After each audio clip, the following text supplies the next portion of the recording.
ఈ మాదిరిగా ఇంతకు ముందు ఎప్పుడూ కూడా జరగల. 5 సంవత్సరాలు గత ప్రభుత్వ పాలన కూడా చూశారు. ఎప్పుడైనా కూడా ఇంతగా పేదల గురించి ఆలోచన చేసిన పరిస్థితులు ఎక్కడైనా ఉన్నాయా అన్నది ఆలోచన చేయమని అడుగుతా ఉన్నా. 2020 ఉగాది నాటికే ఈ ఇళ్ల పట్టాలను రిజిస్ట్రేషన్ చేసి నా పేద అక్క చెల్లెమ్మల చేతుల్లోకి ఇవ్వాలని అనుకున్నాం.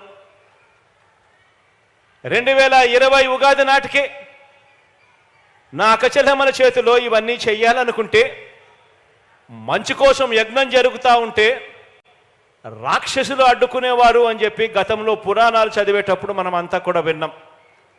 అలాగే మన పేదలకు 2014 నుంచి 2019 వరకు గతంలో ఉన్న చంద్రబాబు నాయుడు గారు ముఖ్యమంత్రిగా గతంలో ఈయన ముఖ్యమంత్రిగా ఉన్నప్పుడు, సీఎంగా ఉన్నప్పుడు ఒక్క పేదవాడికి కనీసం 1 సెంటు స్థలం ఇచ్చిన పాపాన పోలేదు. ఒక పేదవాడికి కనీసం 1 ఇంటి స్థలం ఇచ్చిన పరిస్థితులే లేవు.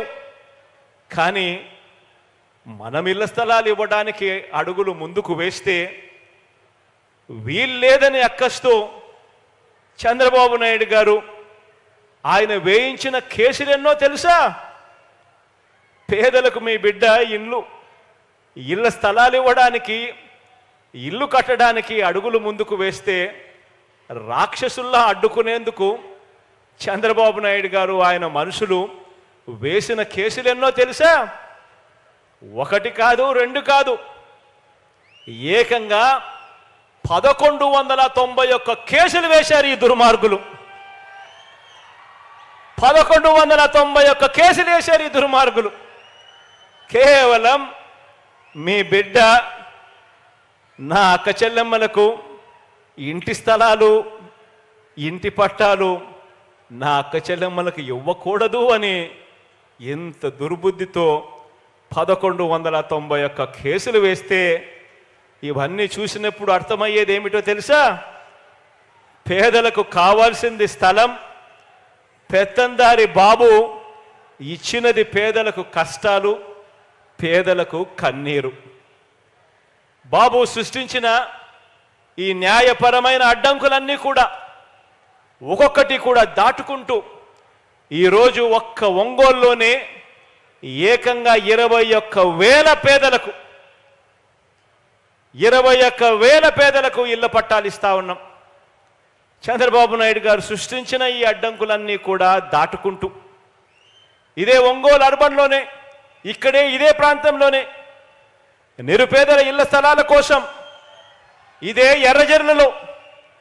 ఎర్రజర్ల హిల్స్లో, ఇదే ప్రాంతంలో 866 ఎకరాల భూమిని 2020లోనే గుర్తించి 24,000 ప్లాట్లతో లేఅవుట్లు చేసి అభివృద్ధి చేసి అన్నీ సిద్ధం చేయడం జరిగింది. పేదలకు ఇళ్ల పంపిణీ చేయడానికి, ఇంటి స్థలాలు పంపిణీ చేయడానికి.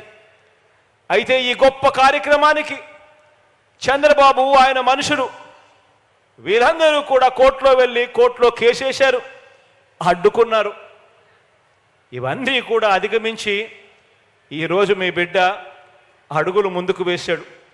ఇప్పుడు కూడా ఇక్కడ కూడా మీ బిడ్డ ప్రభుత్వం అక్క చెల్లెమ్మలకు ఇంటి స్థలాలు ఇవ్వడానికి అడుగులు ముందుకు వేస్తే, ఇప్పుడు కూడా దీన్ని కూడా అడ్డుకునేందుకు చంద్రబాబు నాయుడు గారు హైకోర్టులో మళ్ళా కేసేశాడు. దీన్ని కూడా ఆలోచన చేయమని అడుగుతా ఉన్నా. వీళ్ళ బుద్ధులు ఎలా ఉన్నాయి, వీళ్ళ ఆలోచనలు ఎలా ఉన్నాయో ఆలోచన చేయమని అడుగుతా ఉన్నా. ఇవాళకి కూడా కోర్టులో చుట్టూ తిరుగుతూ ఉన్నాడు. వారు ఎంతకు తెగించిన, ఎంతగా దిగదారిన, ఎలాగైనా కూడా ఇక్కడ నిరుపేదలకు, నా అక్క చెల్లెమ్మలకు ఇళ్ల పట్టాలు ఇవ్వాలన్న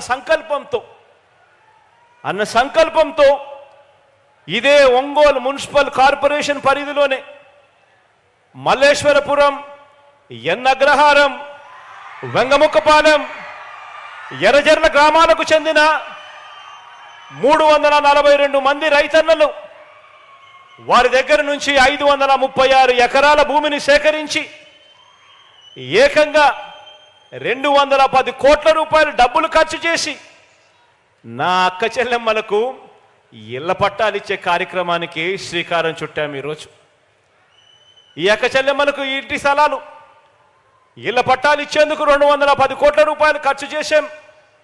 మరో 21 కోట్ల రూపాయలు ఈ లేఅవుట్ అభివృద్ధి కోసం ఖర్చు చేస్తూ ఏకంగా 230 కోట్ల రూపాయలు ఖర్చు చేసిన తర్వాతే మీ బిడ్డని మీ దగ్గరికి వచ్చి మీ చిక్కటి చిరునవ్వుల మధ్య మీ అన్నగా మీ తమ్ముడుగా మీ అందరితో మమేకమయ్యాడు.